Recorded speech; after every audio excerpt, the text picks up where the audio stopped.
Welcome back to Great Day Washington. Our next guest is an inspiration, to say the least. 1 week from today, he's running 100 miles around D.C., and it's all for charity. Pablo Brown is here to tell us more about this challenge and how you're planning to accomplish this. Welcome. Good to see you. I do have to ask, you have a full-time job, right? Part-time job. Yep. You have 3 boys. Yep. Yet you're somehow finding time to train for 100 miles. How do you do it? This is incredible. Being inspired by people around me that I train, you find the time. You know, you wake up a little earlier, you get 3 miles, 4 miles, a client cancels, I'll get another couple miles at night. Kids go down to bed, I'm like, okay, I got time for 3 more, 4 more. So it's exhausting, but support a family, and you are supporting a great cause. What inspired this challenge in itself? To be honest, it was completely ego-driven at the beginning. It was supposed to be me against a friend. Each one picks a charity, runs for it. I picked CASA for Kids DC, and he's unfortunately had to drop out. He has an injury, but it doesn't stop there, right? Got to finish the 100 miles. But so the bet was 100 to start. Yes. 100 miles start. Okay. Yes. You're raising money. So why CASA? Why was that so important to you? I volunteered with them a couple of years ago in Baltimore when my wife was going to school there, and that's how I filled the time. The child I was with graduated out of the program. It was an amazing experience. When we were both picking our things, DC's going through a lot, and I figured why not help local kids, especially now that I have 3 of my own. It's kind of like kids kind of hit home a little more. So. And your track where you're running, are you just kind of hitting all spots in D? Like, how do you do 100 miles in DC? So this sounds horrible. I haven't planned it yet. Oh my gosh. I'm talking to friends that do it. I've never ran more than 20, so I've never ran a marathon. I'll probably be doing CNO Canal.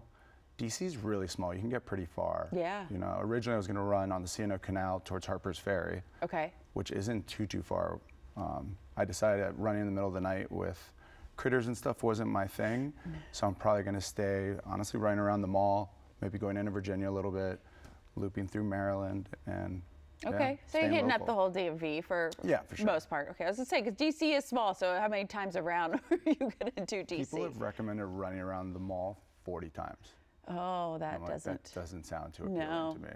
No, why not see the whole vast area? I mean, that's the whole, a good plus from doing this whole thing. What has been the most challenging for you? I don't really know. It's day in, day out. It takes a lot out on the body. You know, I'm tired with the kids, but you want to be a good dad. My wife's tired coming home from her job, and it's just like kind of finding that it's Pizza Friday. Got to get to work. We still got to get in 20 miles tomorrow at 5 a.m. Yeah. You know, it's like all these little things that come in and out. How old are your boys? Do they understand what Dad's doing? They have no idea. One of my sons asked me if he could come running with me. It's twins that are 5 years old, and then a 3-year-old. And one of my sons was, can I come running with you? And I was like, we can go around the block a couple times if you want. He's like, no, I want to do what you're doing today. I'm like, what am I going to do, carry you for 19.5? It's good training. It's good training. I give it to him that he has the gumption to want to have that competitive spirit. Right.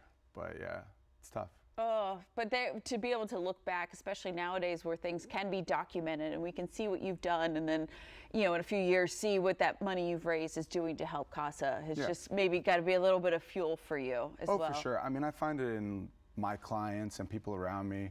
I was talking to somebody earlier about how one of my coworkers, who also inspired me, he works with a 75-year-old, and he comes in 3 days a week, an hour every time.